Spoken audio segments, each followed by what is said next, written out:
Eu vou iniciar aqui com a pergunta que tem que ser assim respondida aqui por nós, né? Como eu sei que eu sou salvo? Como eu sei que eu sou salvo?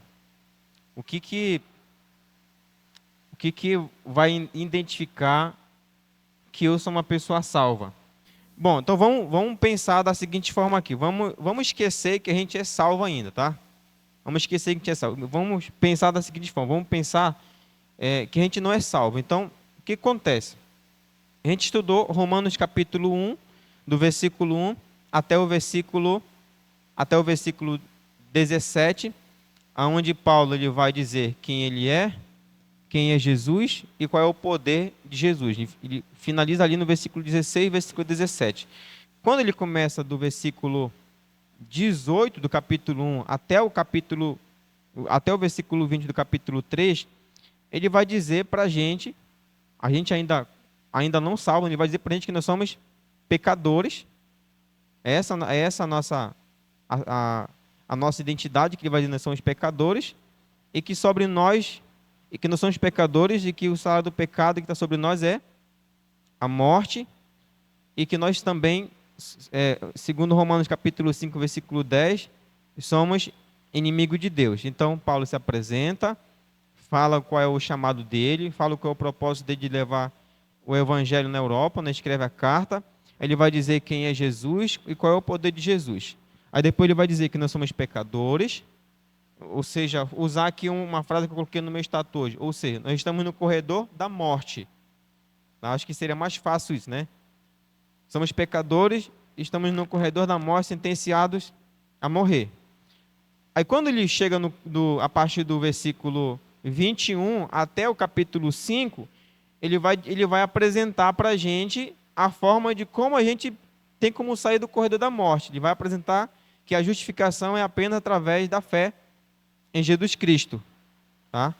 Então, antes você era uma pessoa normal no mundo. Você não sabia, não conhecia Deus, não conhecia a lei de Deus, não sabia quem era você e o que você tinha dentro de você, que é o pecado. E você não sabia também que estava sentenciado a morrer.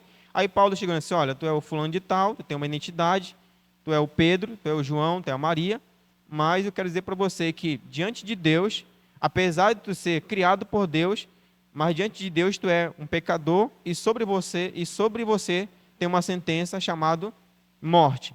Então você está sentenciado a morrer. Então esse é o diagnóstico que Paulo dá.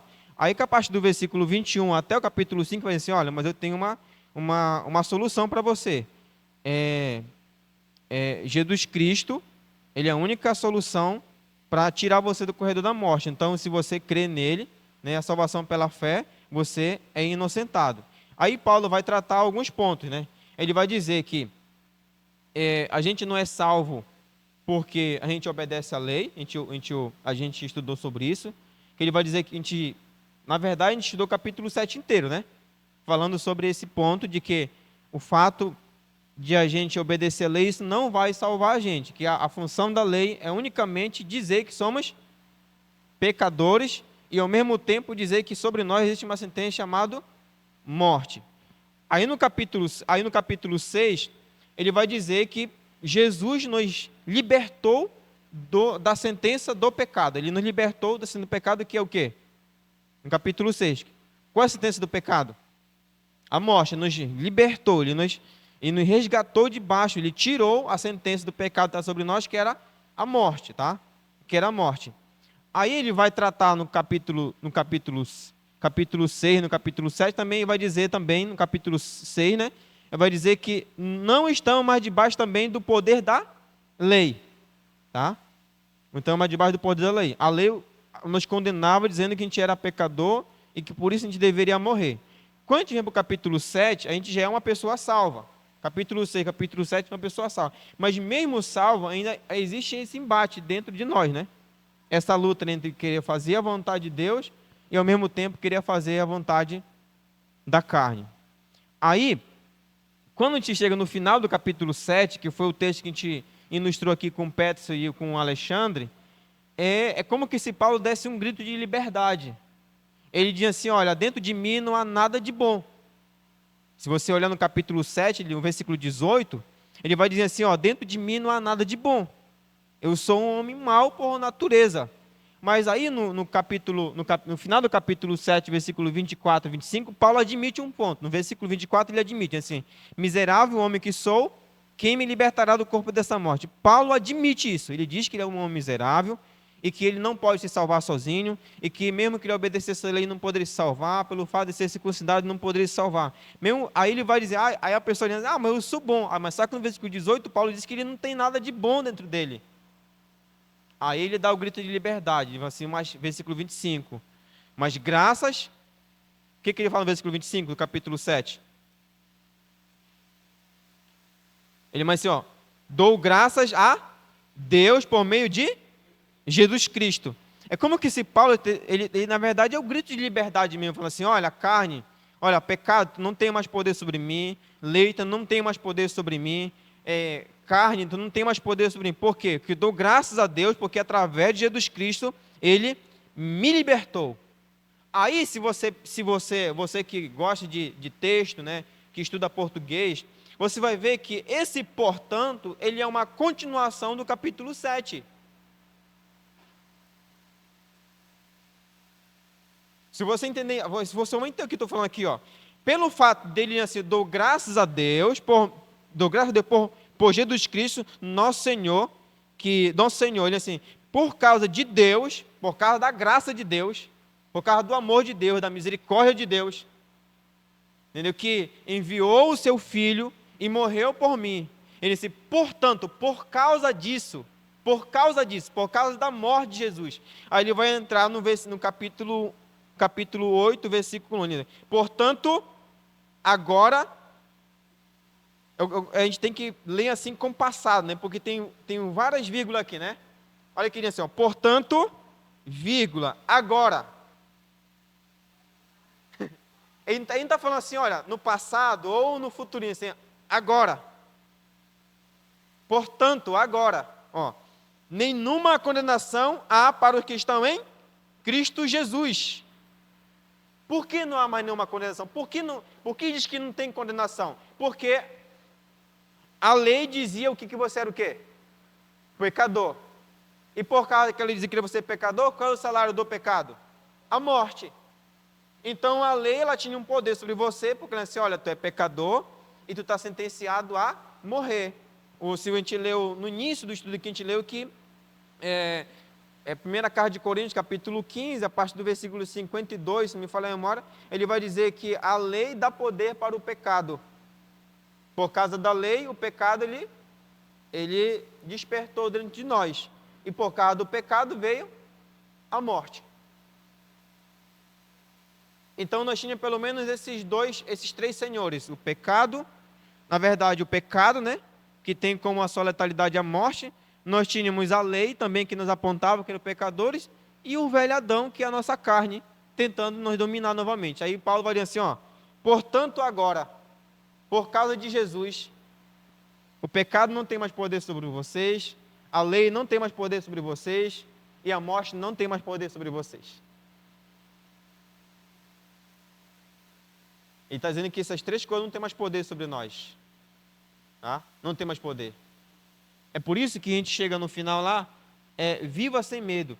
Por que viva sem medo? Porque chega um momento da nossa vida, não sei se vocês já se passaram por esse momento, e parece que passa na mente da gente que a gente não foi perdoado por Deus. Que Deus não ama a gente, que se a gente cometeu um pecado, pediu perdão de Deus, Deus não perdoa a gente. A gente fica assim, às vezes, preso ao nosso passado. Ou você nunca viveu essa experiência de querer viver preso ao seu passado? Será que Deus me perdoou? Será que realmente eu sou filho legítimo de Deus agora? Será que eu sou herdeiro? Será que isso é realmente verdade? Então vamos lá, irmãos. O que acontece aqui no capítulo 8, né? No capítulo 8, a gente chama que ela é a cereja do bolo, né, de Romanos, né? O capítulo 8, versículo de 1 a 17, Paulo vai mostrar como podemos viver uma vida plena pelo Espírito, mesmo vivenciando nossos conflitos interiores. Tá? Em outras palavras, Paulo vai nos ajudar a viver uma vida cristã sem neuroses espirituais. O que a gente precisa saber para viver assim? Primeiro, não há condenação sobre você. Primeiro ponto. Primeiro ponto aqui, ó. Se você, olha que eu vou deixar muito claro aqui. Se você entendeu, durante todo esse tempo, estudo de Romanos, você entendeu que você era um pecador, você entendeu que sobre você existia uma sentença que era a morte, que você era inimigo de Deus, aí você se arrependeu dos seus pecados, entregou a sua vida a Jesus, Jesus te perdoou. Então, se Jesus te perdoou e você entregou a vida a Jesus, tenha certeza absoluta agora que nenhuma condenação há contra você. Essa é a certeza. A lei não pode chegar e dizer assim, olha, diácono Giandre, você errou, e você agora não tem mais saída. Você está sentenciado a morrer. A lei não pode. Ela pode até dizer assim, ó, você errou, mas ela não pode mais nos acusar para a eternidade. A morte, ela pode nos matar, mas ela não é mais eterna sobre a gente. Ela vai levar a gente para a sepultura, mas ela não tem mais poder de nós manter na sepultura para a eternidade. Não tem mais poder sobre isso. A carne, esse que a gente chama de carne, que é esse detalhe dentro de nós ainda que quer fazer o mal, ele não manda mais nos nossos membros. A gente não usa mais os nossos membros agora como a língua, as outras partes do corpo para fazer o mal. Ou seja, por isso que diz que nenhuma condenação há mais para aqueles que estão em Cristo Jesus. Então, olha só, primeiro, né? Aí vamos lá para o versículo 1. Paulo deixa claro que a condenação ela foi removida de sobre nós, né? Ou seja, nós estamos condenados, nós estamos sentenciados. Aí Paulo vai dizer que essa condenação ela foi removida. Qual era a nossa condenação? Desde o momento que a gente foi gerado dentro do ventre da nossa mãe, desde o momento que a gente nasceu, qual era a nossa condenação por justiça de Deus? Qual era a nossa condenação? Morte. Aquilo que a gente ilustrou aqui com Petros e Alexandre. Sobre nós existia um Senhor chamado morte. Tá? Chamado morte. Aí Paulo vai dizer que para aqueles que agora que estão em Cristo Jesus, aqueles que creram em Jesus, nenhuma condenação há. Segundo Paulo, esse é a nossa posição diante de Deus, justos. Então, se não há nenhuma condenação mais sobre nós, então diante de Deus nós somos o quê? Justos. Que é aí que vem a palavra justificação. Quando a gente crê no coração, a gente fala crê no coração e confessa com a boca que Jesus é o nosso Senhor e Salvador, o justo juiz, que é Deus, ele bate o martelo e decreta nós justo. Porque a condenação que estava sobre nós, que era o salário do pecado, ele foi removido através da morte de Jesus. Então, diante de Deus, nós somos justos. Aí faz sentido agora Romanos capítulo 5, versículo 10. Não somos mais inimigos de Deus. Temos paz com Deus, temos acesso a Deus. Não há mais condenação sobre nós. Isso aqui não alivia com o nosso coração, isso aqui? De saber que não há mais condenação sobre a gente. Então, versículo 1 do capítulo 8 de Romanos, portanto, agora nenhuma condenação há para os que estão em Cristo Jesus, que não andam segundo a carne, mas segundo o Espírito. Aí vem o versículo 1 e versículo 4. Paulo vai explicar por que não há condenação. Então, Paulo vai dizer no versículo 1 para a gente que não tem nenhuma condenação sobre nós mais. Mas por que não há mais nenhuma condenação? O que foi feito, né? E que Paulo vai explicar do versículo 1 até o versículo 4. Vamos continuar o versículo 2 até o versículo 4. Porque a lei do Espírito de vida em Cristo me livrou de quê, irmãos? Da lei de quê? Da lei do pecado e da morte. Por que ele fala da lei aqui? Porque o pecado ele era um senhor sobre nós. Tá? A lei de Deus, a lei moral de Deus revelou dentro do nosso coração que nós éramos pecadores, e aí o pecado ele veio para fora. Se você é pecador, aí por causa do pecado tem a morte. Então ele vai dizer aqui, ó, porque a lei do Espírito, olha, na versão de vocês aparece Espírito com uma letra maiúscula aí? Ó, porque a lei do Espírito, ou seja, esse novo governo do Espírito de vida em Cristo Jesus, ó, em Cristo Jesus, me livrou da lei do pecado e da morte. Porque o que era impossível à lei, aí já aparece lei com minúsculo, não aparece? O que era impossível à lei. Porque, como nós estamos falando aqui de um contexto judaico, que Paulo está falando para um contexto judaico, então eles acreditavam que, pelo fato deles obedecerem à lei, eles poderiam chegar à salvação. Aí Paulo vai dizer assim, olha, o que era impossível à lei? A lei não conseguiu, vocês guardavam a lei, mas ela não conseguiu salvar vocês, o que era impossível para a lei. Impossível, ó. Só faz mostrar o pecado, o que era impossível para a lei, ó. Visto como estava enferma pela carne, Deus, enviando o seu Filho, em semelhança da carne, do pecado, pelo pecado, condenou o pecado na carne, para que a justiça, o que a lei exigia? Versículo 4. O que a lei exigia, irmãos?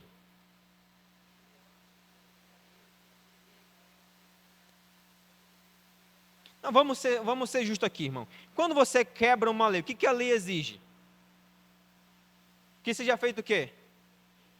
Justiça, que você seja levado para o tribunal e julgado. Não é isso que a lei faz? A lei, ela diz assim, olha, tu é réu. E a tua sentença é essa. Sim. Então, olha que está falando no versículo 4 aqui, ó. Para que a justiça da lei, aqui está falando assim, o que a lei exigia, a lei de Deus exigia? Para que a pessoa fosse inocentada? Fosse feito o quê? Vamos lá, pessoal, vamos lá. Vamos recapitular um pouco no Antigo Testamento. Quando uma pessoa do Antigo Testamento ela errava, o que ela tinha que fazer pela lei do Antigo Testamento? Ela tinha que fazer o quê? Sacrifício. Tinha que derramar sangue, não tinha que derramar sangue? Então, o que a lei de Deus ela exigia para que nós pudéssemos ser justificados? Tinha que morrer o quem? O justo pelo injusto. A lei exigia que a pessoa pagasse a sua dívida. Mas como a gente já era pecador por natureza e nós não conseguimos obedecer a lei, muito menos pagar a nossa dívida, então alguém tinha que pagar a nossa dívida. Então, por que ele vai dizer que não há mais condenação sobre nós? Ele vai explicar, a partir do versículo 2 até o versículo 4. Ele vai dizer aqui, ó, porque a lei do Espírito, ou seja, essa vida do Espírito, essa vida no Espírito, em Cristo Jesus. Porque quando nós aceitamos Jesus, quando nós aceitamos Jesus Cristo, nós somos uma nova criatura, o Espírito passa a habitar em nós. Ele passa a habitar em nós. Aí ele vai dizer, portanto, o que era impossível à lei. O que era impossível à lei? Justificação, salvação. A lei não poderia nos justificar. Mas aí ele vai dizer no versículo 3, ó, como estava enfermo pela carne, Deus, enviando seu Filho, em semelhança da carne, pelo pecado, condenou o pecado na morte, para que a justiça da lei, aquilo que a lei exigia, se cumprisse em nós, que não andamos segundo a carne, mas segundo o Espírito. A gente precisa respeitar a vírgula, senão a gente vai embaralhar o texto aqui, né? Ó, para que a justiça da lei se cumprisse em nós, que não andamos segundo a carne. Então, por que Paulo diz que não há mais nenhuma condenação sobre nós? Porque aquilo que a lei exigia foi cumprido através da morte de Jesus Cristo. Quando Jesus morreu, ele nos libertou debaixo do poder de quê, irmão? Da lei do pecado e da morte. Por isso que diz que não há mais nenhuma condenação sobre nós, tá? Isso aqui, por isso, não há mais nenhuma condenação. Por quê? Porque Jesus pagou aquilo que a lei exigia. Aquilo que a lei exigia. A lei exigia que alguém derramasse sangue.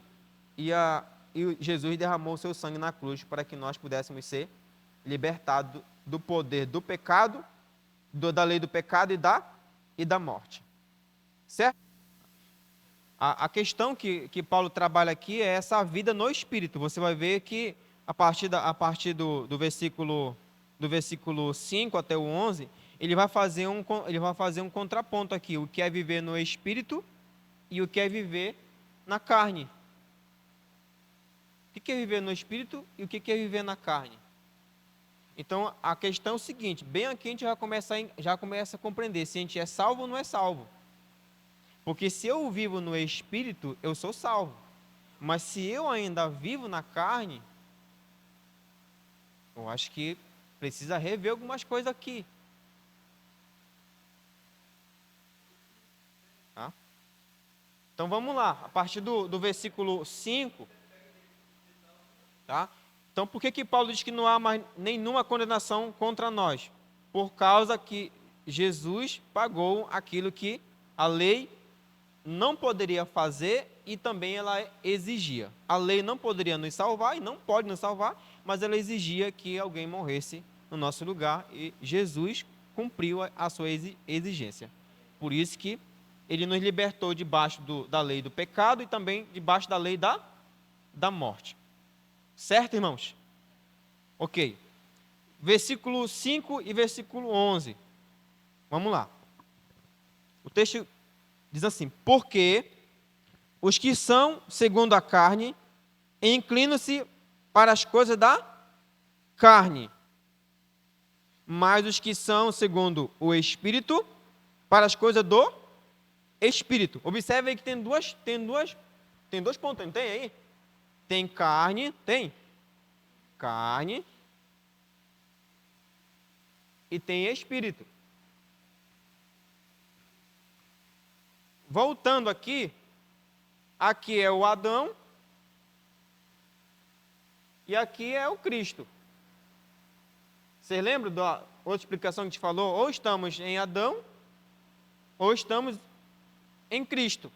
Ou a gente é salvo, ou a gente não é salvo, ou a gente já é salvo. Tá? Então vamos lá, o que ele fala a partir do versículo 5? Ó. Versículo 6.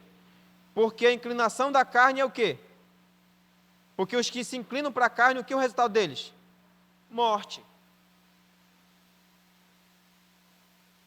Paulo não tem a rodeio aqui, né? Ó, versículo 6, porque a inclinação, ou seja, aqueles que se inclinam para a carne, aqueles que fazem o desejo da carne, qual é o final deles? A morte. Mas a inclinação do Espírito é o quê? Vida e paz.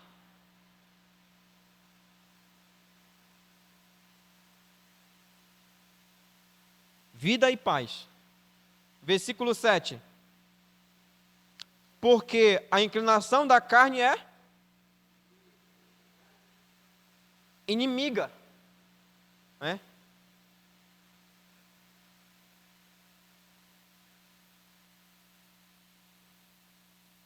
Inimiga de Deus. Pois não é sujeita à lei de Deus, ou seja, ela não obedece, né? A pessoa ela não cumpre a ideia da Jari com o irmão Judásio. A pessoa diz, já que não há mais nenhuma condenação sobre mim, então eu vou voltar novamente a viver a vida da carne. Aí ele vai dizer que se ele viver essa vida da carne, o resultado dele é a morte, e ele volta a ser inimigo de Deus, e ele não obedece mais também à lei de Deus. Aí vem continuando aqui. Nem em verdade, versículo 7, né? Pois não há sujeito à lei de Deus, nem em verdade. Como é que está na versão de vocês aí? Nunca obedecerá, né? Na minha está diferente aqui. Nem em verdade o pode ser. Tá? Aí vem versículo 8. Portanto, os que estão na carne não podem agradar.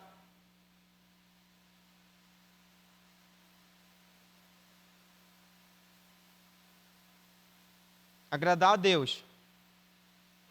Mas no Espírito, se é que o Espírito de Deus habita em vós.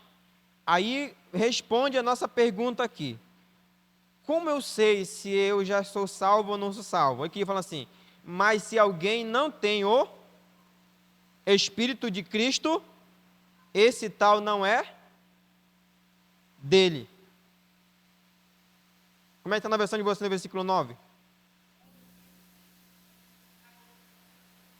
O que Paulo está querendo dizer aqui, irmãos? Ele está dizendo que quem já é salvo, que o Espírito já habita dentro dele, ele não é inclinado para os desejos da carne, não é isso? Ele não é inclinado para os desejos da carne. Aí Paulo vai dizer que se o Espírito não habita dentro dessa pessoa, ela não é de quem? Ela não é de Deus.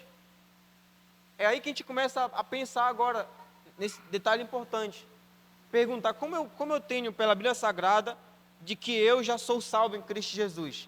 Qual é o selo que Deus coloca dentro de mim como propriedade exclusiva dele? É o Espírito. Porque, olha que interessante, irmão. Se Deus não colocar o Espírito dele dentro de nós, esse indivíduo aqui chamado carne vai voltar novamente a assumir o controle, a dominar a gente. E aí a gente vai inclinar para os desejos da carne. Aí o desejo da carne vai nos levar à morte, vai nos levar a sermos inimigos de Deus e vamos fazer coisas que não agradam a Deus. Aí Deus ele nos salva, não há condenação, porque Jesus pagou aquilo que a lei não poderia fazer e o que ela exigia. Aí ele colocou o Espírito dentro de nós, a gente começa a viver agora pelo Espírito. Por que viver pelo Espírito? Aquilo que Paulo fala, não é eu mais que vivo, mas Cristo que vive em mim. Como é que Cristo vive em mim? Porque o próprio Espírito Santo de Deus, ele é Deus. É por isso que assim, se o Espírito habita em nós, é como se o próprio Cristo habita em nós. Por isso, assim, Cristo vive em mim. Então, se Cristo vive em mim, eu vou fazer as coisas, eu não vou inclinar a minha inclinação não é para a carne. Então, eu vou viver no Espírito. Eu vou ter vida e paz. Essa palavra consolador é paracletos, ou seja, outro com a mesma semelhança, com a mesma essência que eu. O Consolador, aquele que estará com vocês todos os dias. Por isso que é a mesma palavra dada para Barnabé, quando Barnabé ele vai ajudar Paulo. Barnabé é chamado de Paracletos, o ajudador, aquele que ajuda. Então, ou seja, quando ele diz, eu enviarei outro, com a mesma essência que a minha. Eu acho fantástico. A gente não dá crédito para esse negócio aqui, Mas se a gente parar para pensar assim, de forma racional mesmo, verdadeira, a gente assim, acho que Deus ainda se importa, mas só o fato, irmão, de Deus, né, o Filho e o Pai enviar o Espírito para habitar dentro de você, dentro de cada um de nós. É o próprio Deus habitando dentro de cada um de nós. É o próprio Deus. É por isso que Efésios vai dizer que quando nós pecamos, nós entristecemos o Espírito. Aí você diz, pastor, mas o Espírito habita dentro de nós, por que às vezes ele não impede que eu faça algumas coisas? Porque você foi criado com livre-arbítrio. A lição de sábado que era para vocês estudarem e vocês não estudaram. Né? Eu estou falando no sentido que vocês estudaram aqui no templo, né? No sentido do livre-arbítrio. De um homem usar a sua liberdade para fazer o errado. E aí o errado é o mal. Então, o Espírito está dentro de você. Mas ele não vai interferir nas suas decisões. Justamente, ele não vai interferir nas nossas decisões. O que ele vai fazer é nos aconselhar, nos alertar. Mas a decisão quem toma somos nós. É por isso que tem certo momento da nossa vida que a gente não pode acusar Deus, a gente não pode acusar o diabo, a gente não pode acusar o vizinho, a gente não pode acusar o cachorro, o gato, acusar a mulher, a esposa, o filho, porque não é essas pessoas que tomam as decisões por nós. Quem toma a decisão somos nós mesmos que tomamos uma decisão. Ah, eu fiz tal coisa porque o fulano me levou. Não. Ninguém chega lá e coloca um cigarro na sua boca e só fuma. Não faz ninguém, é uma decisão sua. Ninguém chega lá, abre a sua boca e coloca um copo de cachaça dentro de você para você beber. Ninguém faz isso, é uma decisão sua. Ninguém chega lá assim, olha, está aqui para você trair tua esposa. Não, é uma decisão sua. É uma decisão nossa. Nós somos responsáveis pelas nossas decisões. É por isso que ele, apesar de ele estar em nós, mas ele respeita as nossas decisões. Respeita as nossas decisões. Tá? Então, o que Paulo quer dizer aqui? Que a gente não é mais, ele já falou esse contraponto, que a gente não é mais controlado pelo desejo da carne, porque a gente está vivendo agora no Espírito. Se a gente se inclinar para a carne, o resultado é a morte, inimizade com Deus, e a gente não vai agradar também a Deus. Onde foi a gente parou? Versículo 9, né? Eu vou ler novamente aqui, ó. Vós, porém, não estáis na carne. Por que a gente não está na carne, irmãos? Porque nós fomos libertos da lei do pecado e da morte por quem? Por Cristo Jesus. A gente está onde agora? A gente está no Espírito. Ó, vós que não está mais na carne, mas no Espírito, se é que o Espírito de Deus habita em vós. Mas se alguém não tem o Espírito de Cristo, esse tal não é dele. É claro aqui não tem discussão. Não tem discussão aqui. Ele está dizendo que aquele que não tem o Espírito Santo dentro dele, não é de Deus. Olha o que ele fala no versículo 10. A gente tem até o versículo 11 aqui, né? Cadê? Até o versículo 11 que tem que ler aqui. Versículo 10. E se Cristo está em vós, o corpo, na verdade, está morto por causa do pecado, mas o Espírito vive por causa da justiça. Olha o que está dizendo. Ó. Ele vai dizer que se Cristo está em vós, ele vai dizer que esse velho Adão aqui morreu. Ó. A carne morre. A carne morre. Mas, versículo 10, né? Mas o Espírito vive por causa da justiça. Aí, versículo 11. E se o Espírito daquele que dos mortos ressuscitou a Jesus habita em vós, aquele que dos mortos ressuscitou a Cristo também vivificará o vosso corpo mortal pelo seu Espírito que em vós habita. Aqui me abriu um negócio interessante na mente, que uma coisa que vocês perguntaram, pastor, será que não ressuscitar com o mesmo corpo que a gente morreu? Esse texto aqui ele dá uma impressão de que é isso mesmo. Não é isso que, se você ler atentamente aí, ó. Vamos ler aqui o versículo 1. E se o Espírito daquele de quem, irmãos?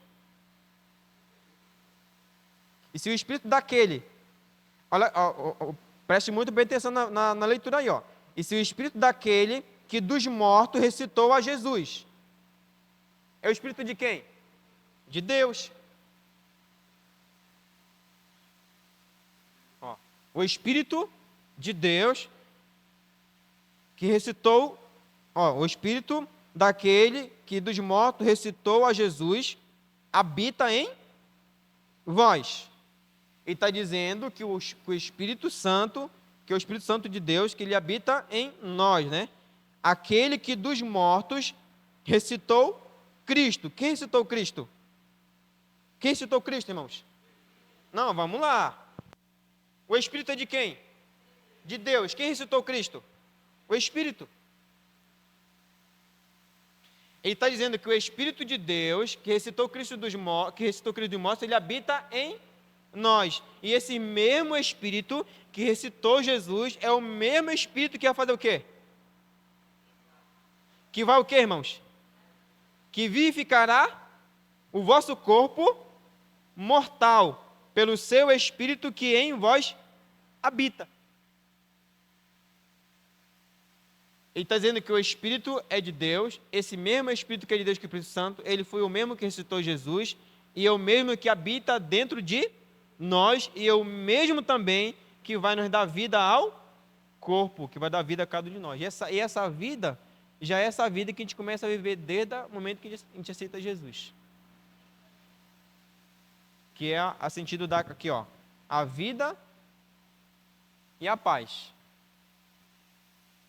Que interessante isso aqui, né? Quem não quer isso na vida? Aqui, ó. Viver e ter paz. Viver e paz.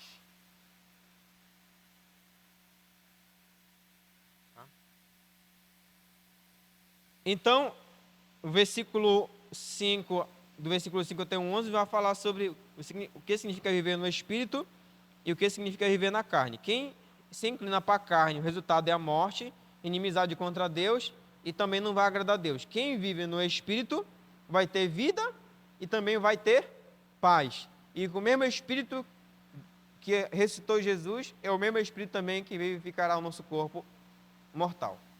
Compreendido, queridos? Alguma dúvida até aqui? Então vamos caminhar aqui.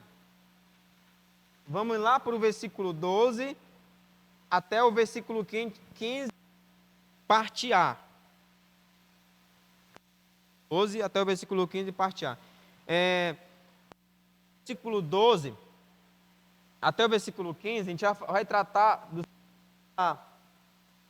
que você não deve mais nada para a carne e você deve viver uma vida sem medo. Tá? Você não deve mais nada para a carne. Se o seu Senhor não é mais da carne, você deve viver uma... Vamos lá, versículo 12. Ele fala assim, ó. De maneira, irmãos, somos devedores não à carne, para viver segundo a carne. O que Paulo quer dizer aqui? Ele está falando que uma vez que não há mais condenação contra nós, Jesus nos libertou do poder da lei do pecado e da morte, e que a gente agora fica agora no versículo, ele vai dizer, de maneira, somos devedores de carne. Porque se você deve algo para alguém, você vai ser o quê? Na lógica que Paulo inicia lá, o capítulo 1, ele fala que ele é servo de quem? Ele é servo de Deus, né? Ele é escravo. Então, se você viver ainda na sua mente, pensando que Deus não perdoou você, que você não foi perdoado ainda, aí você vai entender na sua mente que você ainda é da carne, viver o que a carne exige. Por isso que fala, você não é mais devedor, mas sim, a versículo, irmãos, somos não, de maneira que, irmãos, e não a carne, para viver segundo a carne. Isso não é mais devedor da carne, para você viver praticando as coisas que quer que você pratique. Versículo 13. Se viver de segundo, o que vai acontecer? O que vai acontecer, irmãos? Vai morrer. Vai morrer. Mas se viver pelo Espírito, mortificando as obras do corpo, o que vai acontecer? Vai viver. Ele vai assim, ó, se vocês viverem pelo Espírito Santo de Deus, rejeitando as obras da carne, vocês vão ter vida. Vocês vão ter vida. Versículo 14, não é isso? Porque todos os que são guiados pelo Espírito de Deus são o quê?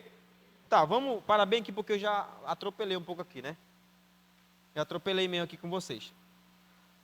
Então aqui a gente respeita o versículo 12, tá? Não devemos nada. Não devemos nada à carne. Por isso que não devemos fazer mais da vontade dela, nada para ela. Tá? Quando essa indivídua aqui, ó, começar lá, somente, ó, vai lá em mente, rouba, fornica, toca, avarejo, colocar na nossa mente. Aí você olha a carne, eu não te devo mais nada. Não mais nada, você não é mais o meu Senhor, não te devo. Me controla? Espírito Santo de Deus.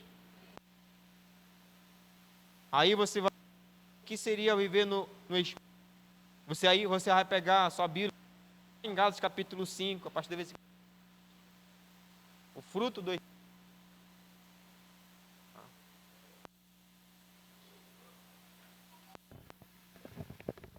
Então, por isso que ele diz que não somos mais devedores da carne, não devemos mais fazer a vontade da carne, mas sim a vontade do Espírito. Não devemos mais nada. Viva sem medo, versículo 15. Vamos ler versículo 14, versículo 15. Porque todos os que são guiados pelo Espírito de Deus, esses são filhos de Deus. Porque não recebeste o espírito de escravidão, para outra vez estardes em temor, mas recebeste o espírito de adoção de filhos, pelo qual chamamos Abba Pai. Ele está dizendo o seguinte, olha, antes, quando tu não era filho de Deus, que tu estava debaixo da lei, do pecado e da morte, você vivia pianinho lá com ela. Agora que o Espírito habita dentro de você, que você é filho de Deus, agora você não tem mais, não deve mais ter medo. Aqui que a gente para pensar o quanto é importante a nossa oração. Porque às vezes tem pessoas que pensam, irmãos, não estou aqui, nenhum momento aqui dizendo para vocês, que não é para vocês virem mais para o templo orar, não é isso que eu estou dizendo. Mas eu estou dizendo o seguinte, eu estou dizendo que agora, por causa que o Espírito habita em nós, e que Jesus pagou aquilo que a lei exigia, e que nós não vivemos mais na carne, vivemos no Espírito, aonde você estiver, você está em conexão com Deus. Porque aqui, ó, essa palavra Abba Pai, no original é paizinho. É você ter intimidade. Antes você não tinha acesso a Deus, Romanos capítulo 5. Antes você não tinha acesso a Deus, agora você tem acesso ao Pai. Quando ele fala aqui, irmãos, que nós fomos... Aparece uma palavra adoção no texto de vocês? Versículo 15. Adoção. Adotados. Tem alguém aqui que já foi adotado aqui? Tem alguém adotado aqui? Não? Mas eu vou explicar para vocês por que Paulo ele coloca essa palavra adoção e por que o contexto romano ele entendiu lá. No contexto romano é o seguinte, irmãos. Quando uma pessoa ela saía, ela era deserdada da casa do pai, ela perdia tudo. Olha que interessante, ó. Como é bom a gente pensar no contexto da época. Se você vê na época de Paulo, hoje é diferente. Hoje que o pai ainda nem morreu, os filhos já querem herança. Não é isso que acontece? O pai ainda nem morreu ainda, já quer herança. Não, é interessante que tem episódios assim, ó. Tem episódio seguinte, tem pai que ainda não morreu, aí o filho vai lá e já pega a parte da herança. Aí quando o pai morre, aquele que já pegou a parte volta de novo lá e diz que quer outra parte que ainda pertence a ele. Acontece essas situações.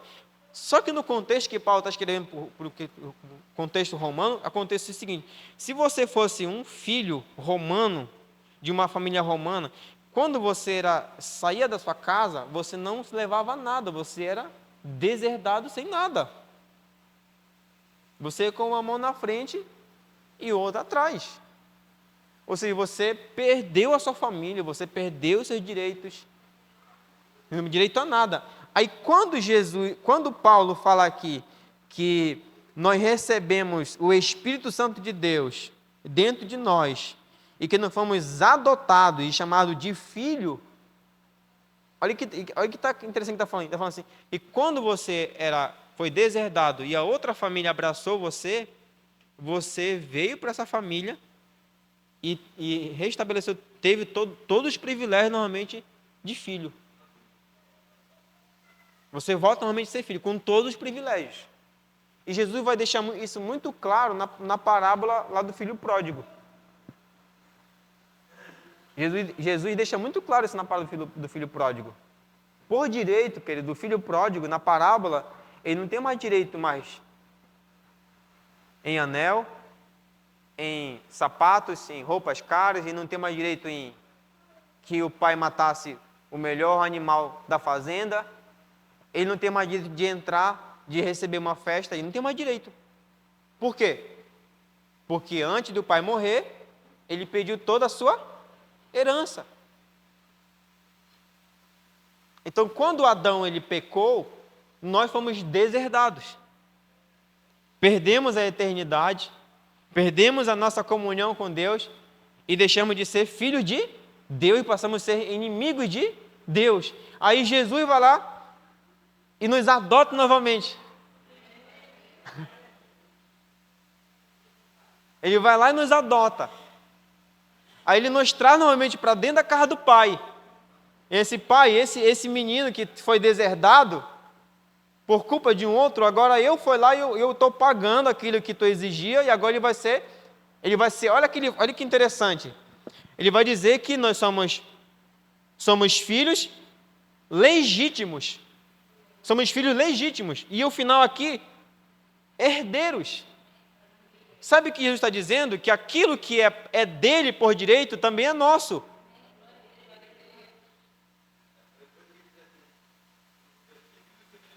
Tudo que é meu é teu. E tudo que é de Jesus, agora, porque a gente está em Cristo, é nosso também. É por isso que lá em Apocalipse, numa das igrejas, ele fala que aquele que vencer se assentará no trono com ele e desfrutará da glória do Pai. Então, o final aí, que ele finaliza aí, o versículo 15, ele fala aqui, ó. Porque não recebeste o espírito de escravidão, para outra vez estardes em temor. E falando assim, olha, agora tu não deve mais ficar com medo, porque agora tu é filho e também agora tu é herdeiro. Tu faz parte agora da família. Tu tem os mesmos privilégios que eu. Ó, sem temor. Mas recebeste o espírito de adoção de filhos, pelo qual a chamamos Abba Pai. Versículo 16. O mesmo espírito. O que é testificar, querido? Você sabe o que é testificar? Testemunho.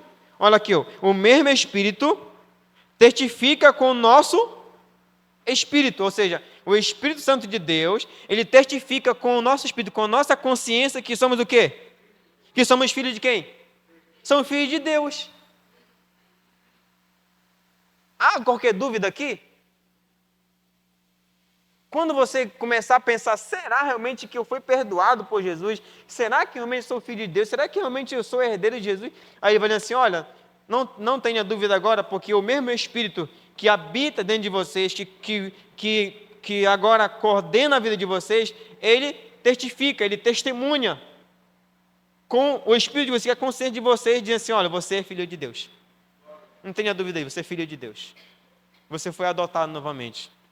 Aí ele termina no versículo 17. E se nós, olha quem fala, e se nós somos filhos, somos logo herdeiros também. Herdeiro de quem? De Deus e co-herdeiro de Cristo. Para que também com ele sejamos glorificados.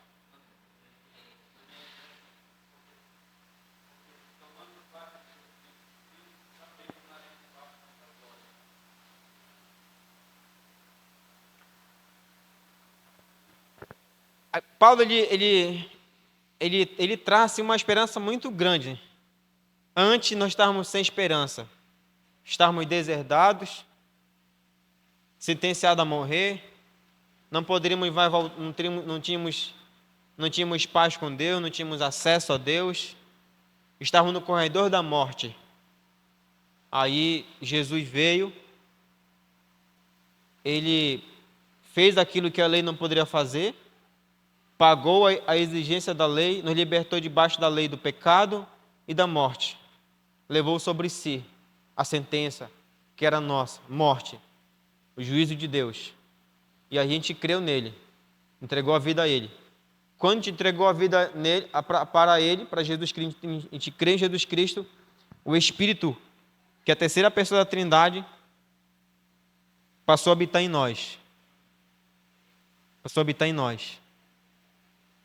Para testificar que nós somos propriedade exclusiva de Deus, em primeiro lugar. Segundo, para nos ajudar a gente agora a cumprir a lei. Em segundo lugar. Em terceiro lugar, para nos ajudar a gente vencer os desejos da carne. Vencer os desejos da carne. Em quarto lugar, para testificar de que nós somos filhos de Deus. E aí eu coloco um quinto lugar aqui, para nos moldar, nos preparar, assim como as pessoas preparam uma noiva antes do casamento, porque a igreja é a noiva, para se encontrar com o noivo que é Jesus Cristo. Aí ele vai dizer agora, ó, não tenham mais medo, porque vocês não devem mais nada para a carne. Vocês não devem mais nada para a carne. Vivam uma vida sem medo, porque agora vocês são filhos de Deus, vocês são filhos legítimos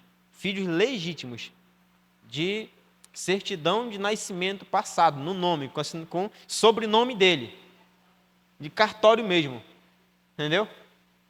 E com a assinatura de sangue de Jesus, carimbado por Jesus. Aí agora, na quarta-feira, vai fazer sentido agora, porque não há, nenhuma condenação há para aqueles que estão em Cristo Jesus, nem a morte, nem a fome, nem a nudez, nem o porvir, nem os anjos, nada pode nos separar do amor de Deus, nada. Porque a gente está agora vivendo debaixo do poder do Espírito e Jesus pagou aquilo que a gente, a lei não poderia fazer e não podemos fazer também. E somos herdeiros de Deus, né? Herdeiros de Deus e também co-herdeiros de Jesus Cristo. Interessante, né? Nós herdamos o que é do Pai e também nós somos co-herdeiros da parte também que é do Filho. Que é do Filho.